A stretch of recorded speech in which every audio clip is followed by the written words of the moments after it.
प्रिय छात्र एवं छात्राओं, आज का विषय है जयद्रथ वध के तृतीय सर्ग का सारांश।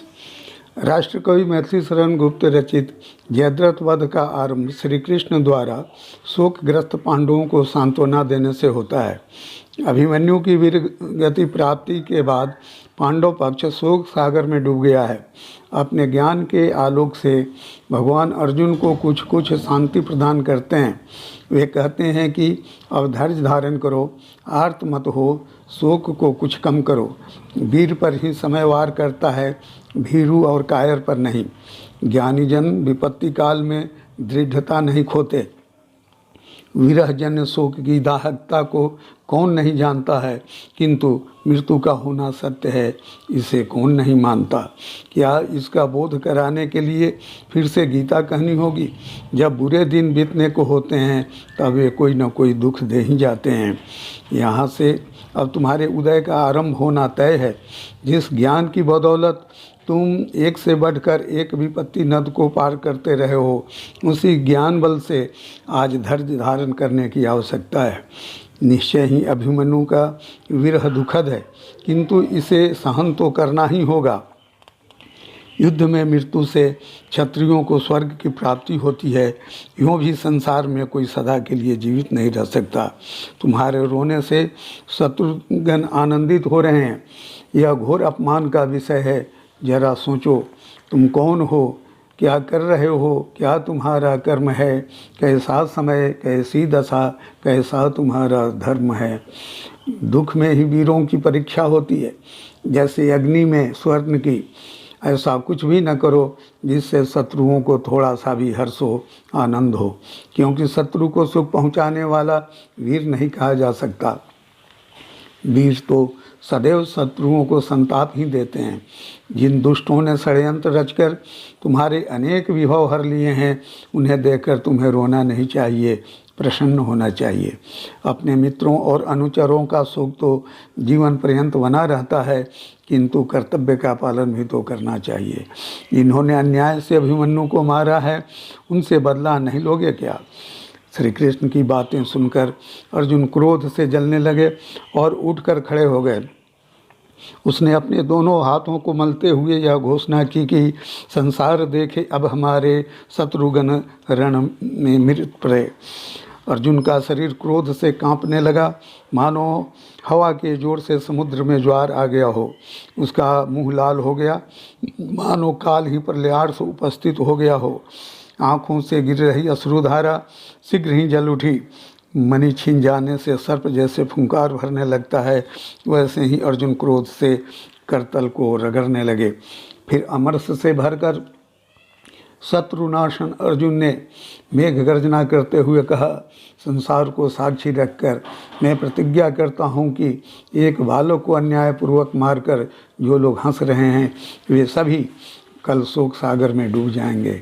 अभिमन्यु वध का जो मूल कारण जयद्रथ है, वह निश्चय ही मृत्यु को प्राप्त होगा। यदि वह धार्त राष्ट्रों को छोड़कर सुबह तक कहीं भाग न जाए या श्री कृष्ण और महाराज युधिष्ठिर की शरण न ले ले। ऐसा न करने की स्थिति में उसे स्वयं काल भी नहीं बचा पाएगा, सुर नर असुर गंधर्व किन्नर आदि भी नहीं। कल शाम तक उसका वध निश्चित है। यद्यपि मृत्यु दंड भी उसके लिए पर्याप्त नहीं है, किंतु संसार में मृत्यु से बड़ा कोई दंड भी तो नहीं है। श्री कृष्ण को संबोधित करते हुए अर्जुन प्रतिज्ञा करता है कि कल वह जयद्रथ का वध करेगा। ऐसा न करने की स्थिति में उसे परलोक में पुण्य गति की प्राप्ति न हो। अब पापी जयद्रथ की आयु पूरी हो चुकी है और अर्जुन के हाथों उसका मरना तय है। वीरों की प्रतिज्ञा कभी असत्य नहीं होती।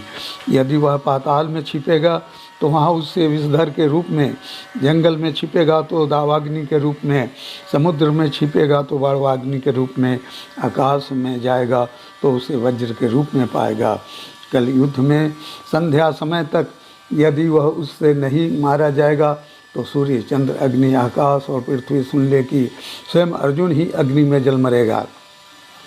ऐसी भीषण प्रतिज्ञा करके अर्जुन ने अपने धनुष के से टंकार की, मानो उपेंद्र ने असुरों पर अपना क्रोध प्रकट किया हो। अर्जुन का रौद्र प्राण सुनकर श्री कृष्ण साधु साधु कहने लगे। वीर भारत के योग्य प्रण बतलाते हुए श्री कृष्ण ने पांचजन्य से भयंकर ध्वनि की। फिर भीम अर्जुन भी शंखनाद करने लगे। पांडव योद्धाओं ने युद्ध के बाजे बजाने शुरू कर दिए। ध्वनि प्रतिध्वनि से चराचर विश्व गुंजायमान हो गया। इसे सुनकर कौरवगण शंकित हो उठे। दूत के द्वारा पार्थ की भीषण प्रतिज्ञा सुन सिंधुराज जयद्रथ व्याकुल हो उठा।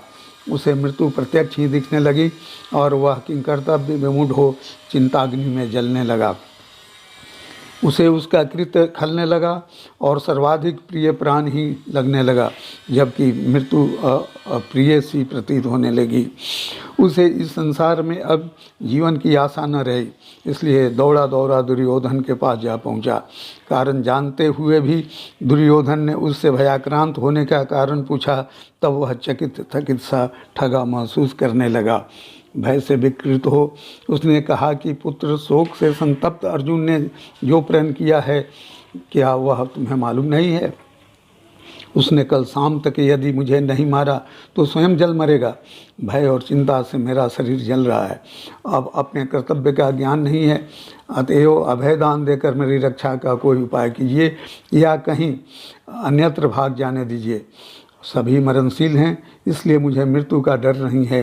चिंता तो इसी बात की है कि अब तुम्हारा निष्कंटक राज्य नहीं देख सकूंगा। दुर्योधन ने प्रेम से समझाते हुए कहा कि वह निर्भय एवं निशंक होकर सोने के लिए जाएं। जब तक एक भी कौरव जीवित रहेगा उसका बाल भी बांका न होगा। अर्जुन ने उसके भाग्य से ही ऐसा प्रण किया है।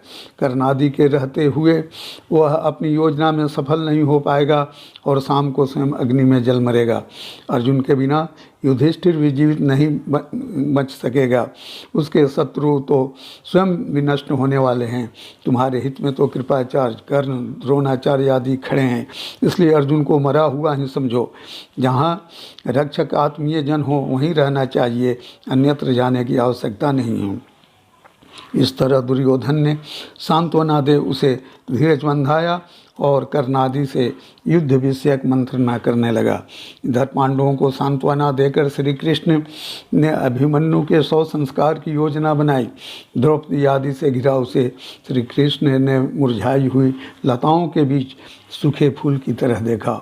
उन स्त्रियों को देखकर वे भी करुणा विगलित हो गए। रोती ही सुभद्रा ने कहा, भैया मेरी आँखों का तारा कहाँ है? मेरे सुख का सार कहाँ है? और तुम्हारा सेवक कहाँ है? पांडु वंश का प्रदीप अभिमन्यु कहाँ है? क्या आपको यही सब दिखाना था? क्या तुम्हारे काल के मार्ग में अभिमन्यु ही था? यह तुम्हारी करुणा कैसी है? सुभद्रा दुख के वेग से रो रही थी, पर रुद्धकंठा द्रौपदी उनसे कुछ भी न कहकर निर्जीव सी बैठी ही रह गई। वह तो चुप रह गई, किंतु अश्रु मिश्रित उसकी दृष्टि ने मानो उनसे कहा, अब और क्या इस दुखनी को देखना बाकी रहा।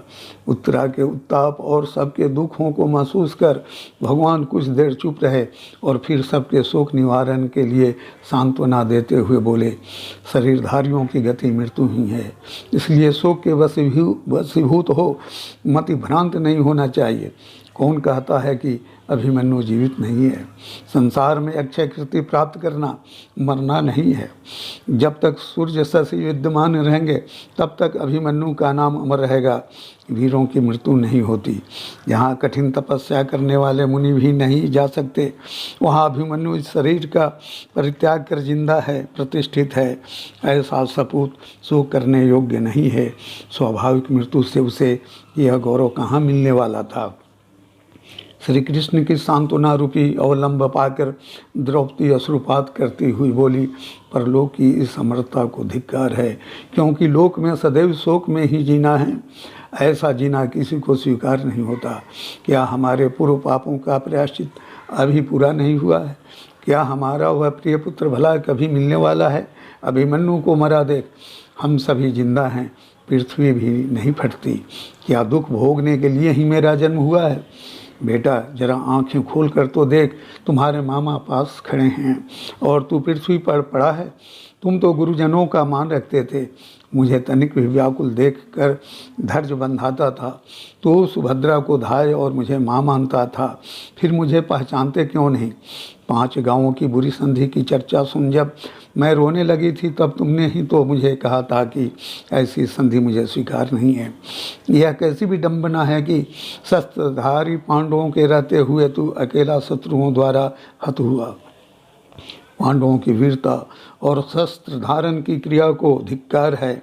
ऐसा कहकर द्रौपदी चैतन्य खो बैठी। तब श्री कृष्ण ने उपचार आदि से उसे सजग किया और प्रबोध देना शुरू किया।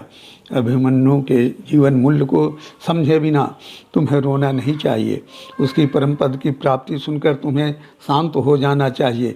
इस क्षणभंगुर संसार में भला कौन नहीं मरता है, लेकिन वीर जहाँ मरते हैं वहीं मरने का औचित्य है।